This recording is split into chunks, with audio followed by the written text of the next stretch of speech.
इस कहानी को अंत तक सुने क्योंकि यह कहानी आपकी ज़िंदगी बदलने वाली है। शहर में एक नवयुवक अपने जीवन से बहुत परेशान था क्योंकि वह कामयाब होना चाहता था, लेकिन वो नहीं हो पा रहा था क्योंकि उसका मन उसको अपना गुलाम बना रहा था।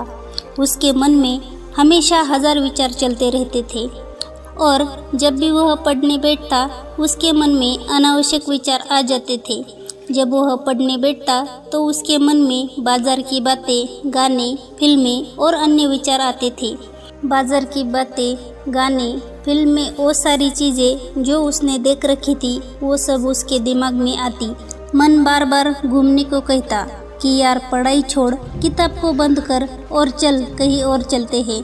जैसे ही वह किताब खोल के थोड़ी देर पढ़ता उसके मन में अचानक यह सारे फालतू के ख्याल आने लगते, जैसे उसका मन उसे पढ़ने से रोक रहा हो। मन कह रहा है कि चल बाहर घूम के आते हैं, चल बाहर कुछ मस्ती करके आते हैं, और यही चीज़ उसे आगे बढ़ने नहीं दे रही थी। यह विचार उसे पढ़ने से रोकते और उसके ध्यान को भटकाते, जिससे वह कभी भी ध्यान से पढ़ने में सक्षम नहीं हो पा रहा था।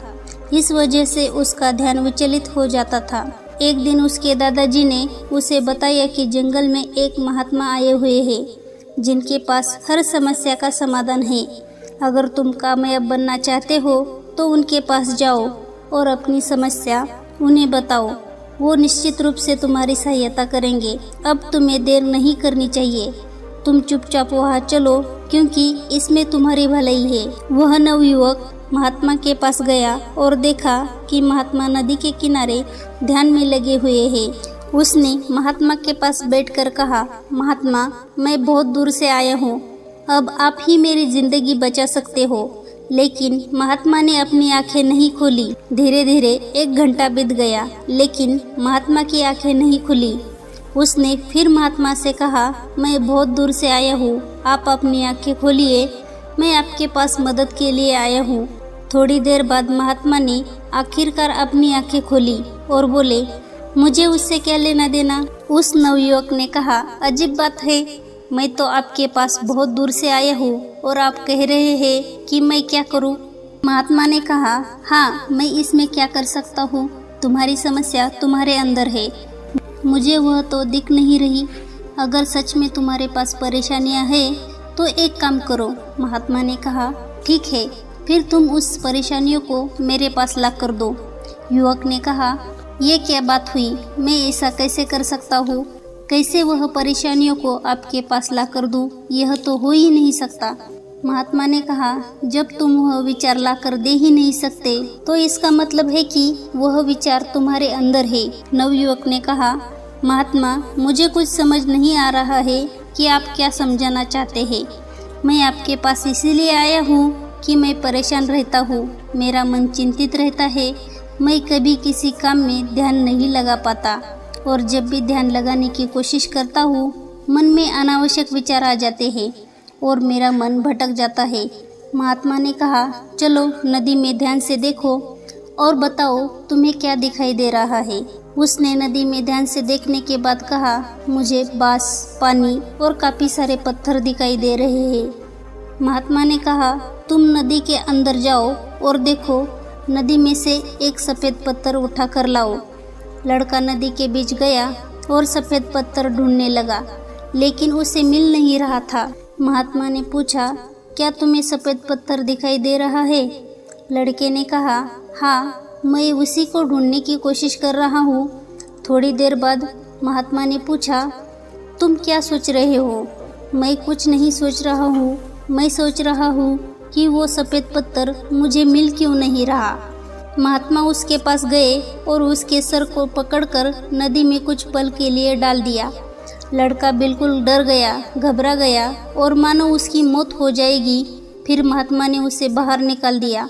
लड़के ने कहा, यह क्या तरीका है, आप मुझे मारना चाहते हो? महात्मा ने कहा, अब तो मुझे बताओ कि नदी के अंदर थे तब तुम्हारे मन में क्या ख्याल आ रहा था? लड़के ने कहा, महात्मा जी, आप कैसी बातें कर रहे हैं, जिसके सर पर मौत नाच रही हो वो भला किसी और चीज़ के बारे में कैसे सोच सकता है। मैं बस यही सोच रहा था कि कैसे भी करके मैं इस पानी के बाहर निकलूं। और अपनी जान को बचाओ। मेरे दिमाग में और कोई ख्याल नहीं था। महात्मा ने कहा, यह सबक है, ध्यान का यही फल है। जब तुम्हारे दिमाग में सिर्फ एक ही विचार चलेगा तभी तुम उस एक विचार पर ध्यान कर पाओगे। जब तुम पत्थर को ढूंढ रहे थे तब तुम्हारे मन में सिर्फ वही विचार नहीं था, आसपास की चीज़ों के बारे में भी सोच रहे थे, इसीलिए तुम्हें पत्थर नहीं मिल रहा था। यहाँ देखो, ये रहा सफ़ेद पत्थर। लेकिन जैसे ही मैंने तुम्हारा सिर पानी में डाला, तुम्हारे जान पर बन आई या नहीं, अब तुम्हारी मौत करीब थी, इसलिए तुमने सब कुछ छोड़कर अपनी जान बचाने की कोशिश की। कैसे भी करके मेरी जान बच जाए। उस समय तुम्हारे दिमाग में अपनी जान बचाने के अलावा और कोई ख्याल नहीं था। यही ध्यान है, यानी एकाग्रता, मतलब सिर्फ एक समय पर एक चीज़ के बारे में सोचना। देखो, हमारा दिमाग सिर्फ एक समय में एक काम के लिए बना है। हमारा दिमाग एक समय में दो काम सही से नहीं कर सकता। इसलिए जब हम ध्यान करते हैं तो हमें चाहिए कि हमारे मन में कोई और ख्याल ना आए, क्योंकि जब कोई नया ख्याल आएगा तब आप कोई भी एक चीज़ पर ध्यान नहीं लगा सकते। यही चीज़ पढ़ाई के साथ भी होती है, इसीलिए मन को एकाग्र करना जरूरी है। कुछ चीज़ें हैं जो ज़िंदगी को बर्बाद कर देती है, लेकिन अगर आप स्टूडेंट हो तो आपको अपने काम पर फोकस करना चाहिए, तभी आप जिंदगी में कामयाब हो पाओगे। इतना सुनकर वह लड़का समझ गया कि ज़िंदगी में कामयाब होने के लिए फोकस का होना ज़रूरी है। जब हम एक लक्ष्य के साथ काम पर फोकस करते हैं तो हम कामयाब होते हैं। फिर उसने महात्मा से पूछा, महात्मा, आप मुझे ये बताइए कि मैं कामयाब होने के लिए वह कौन से नियम अपनाऊं जो मेरी ज़िंदगी में काफ़ी मददगार साबित हो। तब महात्मा ने कहा, जिंदगी में एक बात हमेशा याद रखना, तुम खुद को बनाते हो, मतलब तुम जो कुछ भी करते हो, जो कुछ भी देखते हो, जो कुछ भी सीखते हो, जहाँ भी जाते हो, हर वो चीज़ तुम्हें सबक सिखाती है और तुम जैसे माहौल में रहते हो वैसे तुम बन जाते हो। हम अपनी भविष्य का खुद निर्माण करते हैं। जिंदगी में सफल होना आसान नहीं है। जब इंसान सफलता के रास्ते पर चलता है तो उसके रास्ते में बहुत सारी रुकावटें आती है और कुछ रुकावटें इंसान खुद बनाता है। इसलिए कुछ गलतियां ऐसी होती है जो तुम्हें नहीं करनी चाहिए और कुछ काम हैं जो इंसान को नहीं करने चाहिए।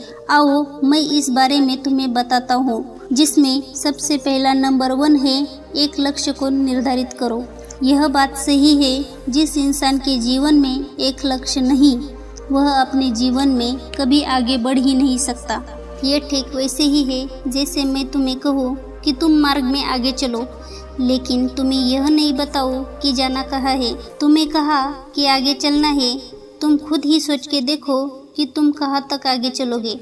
तुम चलते चलते थक जाओगे, क्योंकि जब तुम्हें मंजिल नहीं पता तो तुम भला कहाँ पहुँचने की कोशिश करोगे और तुम अपने दिमाग को क्या बताओगे कि तुम कहाँ जा रहे हो और तुम्हारी मंजिल क्या है। इसलिए मंजिल यानी एक लक्ष्य का होना बहुत ज़रूरी है। जब तुम्हारे पास लक्ष्य होता है तो तुम आगे बढ़ने के लिए प्रेरित होते हो और तुम थकते भी नहीं हो और तुम हर दिन धीरे धीरे आगे बढ़ते रहते हो। इसलिए एक लक्ष्य जरूरी है जिसमें तुम दिन रात काम कर सको, वो लक्ष्य जो तुम्हें आगे बढ़ने के लिए मजबूर कर दे। इसलिए खुद से सवाल करो कि तुम किस लिए पढ़ना चाहते हो, तुम किस लिए आगे बढ़ना चाहते हो, क्योंकि ज़िंदगी में यही चीज़ तुम्हें कामयाब बनाएगी। 2. समय की अहमियत को समझो। ये बात सही है, जो लोग जीवन में समय की महत्वता को नहीं समझते, समय कभी भी उनके हक को नहीं समझता। इसलिए समय की कद्र करना सीखो। फालतू के कामों में, फालतू के बातों में, फालतू की उन चीज़ों में समय को बर्बाद मत करो जिनसे तुम्हें कुछ भी हासिल नहीं होगा। अपने लक्ष्य को मेहनत से लगाओ, अपने लक्ष्य को अपने आप को कामयाब बनाने में लगाओ और अपने लक्ष्य को उन चीज़ों में लगाओ जो तुम्हें आगे ले जाए। फालतू के वो लोग जो हमेशा रास्ते में रुकावट बनाते हैं, जो हमें गलत रास्ते पर लेकर जाते हैं, उन लोगों से दूर रहो, इसमें तुम्हारी भलाई है। 3. सवेरे उठने की आदत डालो। रोज़ सुबह जल्दी उठने का नियम बनाओ। ऐसा इसीलिए क्योंकि सुबह के वातावरण में गजब की ऊर्जा होती है, साथ ही उस समय दिमाग पूरी तरह से फ्रेश होता है, जिस कारण उस समय की गई पढ़ाई हमेशा याद रहती है। इतना ही नहीं, इस समय पढ़ते समय कठिन से कठिन सवालों को भी आसानी से हल किया जा सकता है। सुबह जल्दी उठने के लिए रात को समय पर सोना भी जरूरी है। साथ ही शारीरिक और मानसिक स्वास्थ्य को बनाए रखने के लिए 7-8 घंटे की नींद आवश्यक है। यह सब बात सही है। ब्रह्म मुहूर्त का समय तुम्हारे दिमाग के लिए सबसे अच्छा होता है, क्योंकि इस मुहूर्त में माहौल बिल्कुल शांत होता है। तुम सुबह उठकर ध्यान क्रिया करके पढ़ाई कर सकते हो। तुम देखोगे कि तुम जो भी पढ़ोगे वह तुम्हें याद रहेगा और उसे तुम जीवन भर कभी नहीं भूलोगे। इसलिए ब्रह्म मुहूर्त वरदान है। 4. अच्छी सोच रखें और खुद को प्रेरित करें।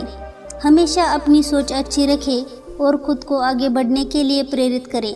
अच्छी सोच से मन में सकारात्मक ऊर्जा बढ़ती है, जो विद्यार्थी जीवन में बहुत जरूरी है। वही दूसरी ओर अगर कोई काम करने में कठिनाई महसूस हो रही है तो ऐसे में बिल्कुल भी निराश नहीं होना चाहिए।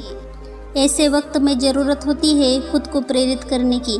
खुद को प्रेरित करें कि कोई भी काम असंभव नहीं है और उस कार्य को करने का प्रयास करें, क्योंकि हर स्थिति में सकारात्मक सोच रखना भी मुमकिन नहीं है।